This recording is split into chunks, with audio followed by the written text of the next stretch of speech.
Good morning, Fairfax County. My name is Lisa Connors, and we are about to start voting for 2016 election in just a few minutes. Absentee voting is about to get underway at the Fairfax County Government Center. With me is Cameron Cessna, the Fairfax County General Registrar, and he's here to tell us what's going on today. So what's going on this morning, Cameron? Well, good morning, Lisa. As you can see, we've got a line forming up right over here. Today is the first day of in-person absentee voting here in Fairfax and throughout Virginia. So anybody who can't make it to their polling place on Election Day can come here starting today all the way through November 5th and cast their ballot. Terrific. In a couple minutes, you're going to see Augustine, our election chief, come out and announce the beginning of absentee voting, which is pretty cool. And so if you can't come to the government center, are there other opportunities for you to absentee vote in person in Fairfax County? Absolutely. So in addition to the government center, we'll have 9 other locations available all the way up through November 5th in which you can cast your absentee ballot in person. It's just as simple as coming into one of those locations, showing up with your ID, and filling out a piece of paperwork, and then we give you a ballot. And if you can't make it to one of those locations, you can also vote absentee by mail. Terrific. And can anyone absentee vote, or are there certain reasons or criteria that you need? There are specific criteria why you would be able to cast an absentee ballot. Virginia has 19 reasons that allow voters to cast an absentee ballot. Those 19 reasons range from taking care of somebody who might be ill, your own personal illness, a long commute, which we know people in Northern Virginia are quite familiar with, a long work day. There might be a student going to school outside of Fairfax, so if they're down at, let's say, Mary Washington University, then they qualify to vote. Great. And also for college students who are planning on coming home in October, you should know that our absentee voting locations are going to be open on Saturday, so it's easy for you to come in and cast your absentee ballot in person at one of those 10 locations. So Cameron, so if someone decides to absentee vote, what do they need to bring, or how can they prepare to come vote? So if they come in person, they do need to bring their ID. It's a valid photo ID. This is the first presidential election that Virginia has a photo ID law in place. And that photo ID can be a driver's license, which is the most common form. You can use your passport, your student ID from a Virginia school. You can use your employer ID from any employer throughout the United States, as well as a few other IDs. And we have a full list of those available at fairfaxcounty.gov/elections.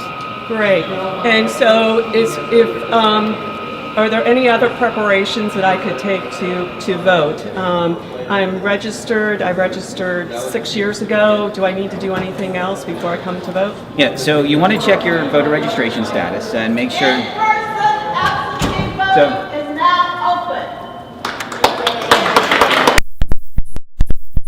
So there we go. Voting now officially begins. But as you mentioned, making sure that you're prepared. The best thing to do is go to vote.virginia.gov.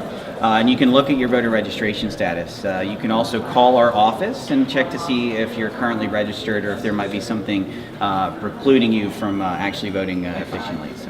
Terrific. We're also asking people to please take a look at your sample ballot and go. You might be surprised to find out there's more than 2 parties on the ballot. There's actually 5 parties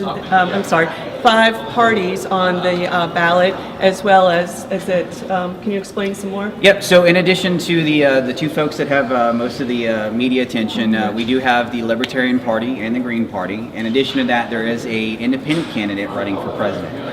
So of course, also on top of the presidential race, we have congressional races, so you'll have a chance to vote on those races. And then more importantly for the locals here in Fairfax County, we do have 3 bond referendums as well as a meals tax that we'll be voting on. And on top of that, we also have 2 constitutional amendments. So being familiar with your ballot before you come vote in person, whether here at one of our absentee voting locations or in person on Election Day, is going to help you make sure that you get through pretty quickly. Terrific. And to make it a little easier for you, all that information is online at fairfaxcounty.gov/elections, and you'll also be receiving a mailer. Every registered voter in Fairfax County in the coming weeks will be receiving this mailer that has your precinct and where you should vote, as well as the absentee, where you should vote, on November 8th, as well as the absentee locations that you can vote through. And the last day, just to remind you, is to absentee vote in person is Saturday, November 5th. Where else can people go for information, Cameron? So our main website, which is fairfaxcounty.gov/elections, is going to be the best source for information. You can call our office at 703-222-0776. And then there's more information on the state citizen portal, which is vote.virginia.gov. Thank you, everybody, for watching, and we hope you either absentee vote or come out on Election Day, November 8th. Thanks for watching. Thank you.